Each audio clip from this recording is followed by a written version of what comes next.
चलना अनन्या, किसी को उल्लू बनाते हैं। क्या सुकन्या, तुझे तो हर टाइम मस्ती सूझती रहती है। घर चल। चल लेंगे ना, पर पहले किसी को बेवकूफ बनाते हैं। नहीं, बहुत हो गया। उल्टे पुल्टे काम तू करती है और डांट मुझे खानी पड़ती है। और सुन, वो कल पड़ोसन आंटी के साथ क्या किया तूने?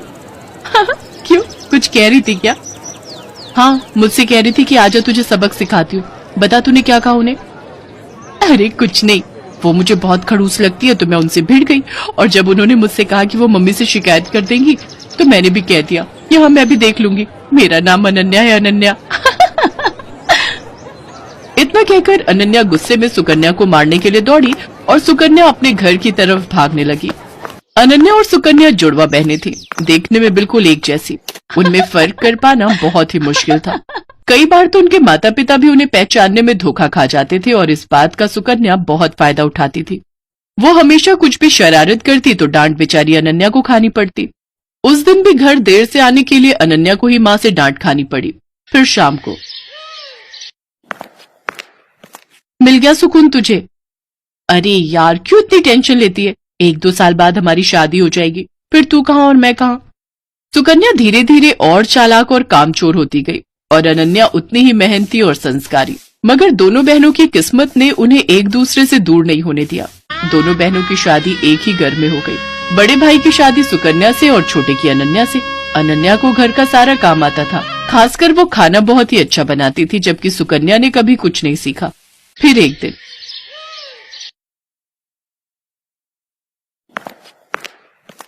अरे बैठकर टीवी देख रही हो, पहले जाकर कपड़े तो धो लो। माँ जी, आप अनन्या को बोल दो ना, सुबह से मैं ही तो घर का सारा काम कर रही हूँ, बर्तन धोए और फिर खाना भी बनाया। अच्छा, सॉरी बेटा, मुझे लगा कि वो सब अनन्या ने किया है। नहीं नहीं माँ जी, सारे काम मैंने किए, वो तो बस अभी निकली है अपने कमरे से। अच्छा, रुको जरा, अभी खबर लेती हूँ उसकी। सरला गुस्से में अनन्या के पास गई जो झाड़ू लगा रही थी। दिन भर बस टीवी या फिर आराम, अब ये कोई टाइम है झाड़ू लगाने का? पर माँ जी। चुप हो जाओ, एक उसे देखो, अपनी बहन को, कितना काम करती है बेचारी।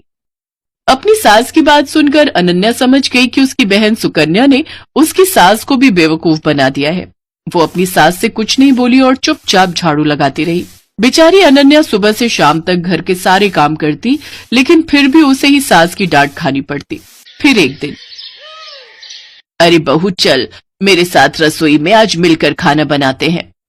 ठीक है माँ जी, आप चलो, मैं आती हूँ। सरला रसोई की तरफ चली गई और सुकन्या सीधे अनन्या के कमरे में।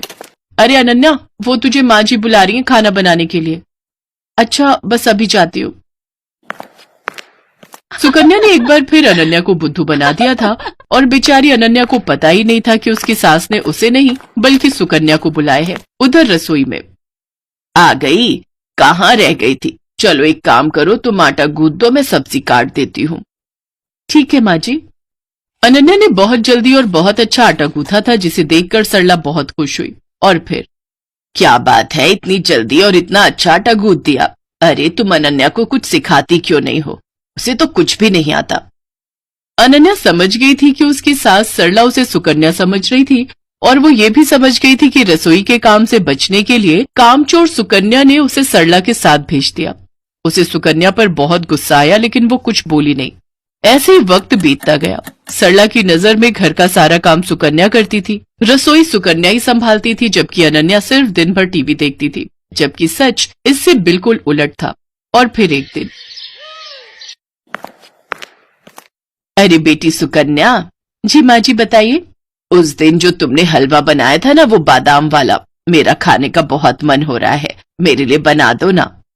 इसमें कौन सी बड़ी बात है, लो आप टीवी देखो, मैं बस अभी लाती हूँ बनाकर। ना ना, मुझे तो खाना है ही, पर मुझे वो हलवा बनाना भी सीखना है, तो मैं भी चलती हूँ साथ। तुम बनाना और मैं देखूंगी। अब आप बैठिए ना माँ जी। अरे चलो ना, साथ में बनाते हैं। सरला जिद पर अड़ गई थी और उधर सुकन्या की हालत खराब हो रही थी, क्योंकि आज तक उसने कभी कुछ बढ़िया नहीं बनाया था, जबकि उसकी सास सरला को लगता था कि सुकन्या ने पूरी रसोई संभाल रखी है। लेकिन सुकन्या इतनी जल्दी हार कैसे मान लेती? उसने फौरन दिमाग दौड़ाया। अब माँ जी, मैं तैयारी करती हूँ, तब तक आप बादाम ले आइए। अरे मुझे अपने कमरे में जाना पड़ेगा, बादाम का डिब्बा वहीं रखा है, चलो मैं लेकर आती हूँ। जैसे ही सरला अपने कमरे की तरफ गई तभी रसोई में अनन्या आ गई। उसने बिल्कुल सुकन्या जैसी ही साड़ी पहन रखी थी। तू जा, मैं देख लूंगी। पक्का ना? हाँ हाँ, मुझे पता है कि तुझे कितना हलवा बनाना आता है, जल्दी कर वरना माँ जी आ जाएंगी। अनन्या नहीं चाहती थी कि उसकी बहन को डांट पड़े, इसलिए वो सुकन्या बनकर रसोई में काम करने लगी। उसने अपनी सास को सुकन्या बनकर ही हलवा बनाना सिखाया। हलवा बहुत ही स्वादिष्ट बना था। सरला सुकन्या से बहुत खुश थी क्योंकि वो तो अनन्या को सुकन्या ही समझ रही थी। फिर जाते जाते सरला ने अनन्या से कहा, बेटी सुकन्या, तुम न अपनी बहन को भी समझाओ, मुझे तो उसे देखते ही गुस्सा आ जाता है। बताओ, तुम दोनों एक ही माँ की कोख से जन्मी हो, लेकिन तुम में और उसमें कितना अंतर है। सरला की बात सुनकर अनन्या को बहुत दुख हुआ। वो अपनी सास से सब सच कहना चाहती थी, लेकिन फिर अपनी बहन के बारे में सोचकर चुप रह गई। अगली सुबह सुकन्या जैसे ही उठकर रसोई की तरफ आई तो उसकी सास सरला ने उसका हाथ पकड़ लिया। ये क्या कर रही है माँ जी? आज तुझे नहीं छोड़ूंगी। तूने मुझसे हमेशा झूठ बोला, तुझे कुछ नहीं आता और तूने हमेशा अपनी बहन की मेहनत को अपना बताकर आराम तलबी की, और वो बेचारी दिन भर रसोई और बाकी कामों में लगी रही, ऊपर से मेरी डांट भी चुपचाप सुनती रही। सरला लगातार सुकन्या को डांट रही थी। तभी सुकन्या ने फिर से झूठ बोलकर बचने की कोशिश की। नहीं माँ जी, मैं झूठ नहीं बोल रही, मैं तो खूब काम करती हूँ। कल रसोई में सारा दिन लगाकर आपके लिए हलवा बनाया था ना, तब तो आप भी वही थी। वही थी, इसीलिए सब कुछ जान सकी। तूने हलवा बनाया था तो जरा दिखा अपनी कलाई, जो कल कढ़ाई उतारते हुए जल गई थी। दिखा ना। अब सुकन्या अपने हाथ पीछे किए बिल्कुल चुप खड़ी थी, क्योंकि उसकी चोरी पकड़ी गई थी। इसके बाद सरला फौरन दूसरे कमरे में गई, जहां अनन्या अपनी जली हुई कलाई के साथ खड़ी थी।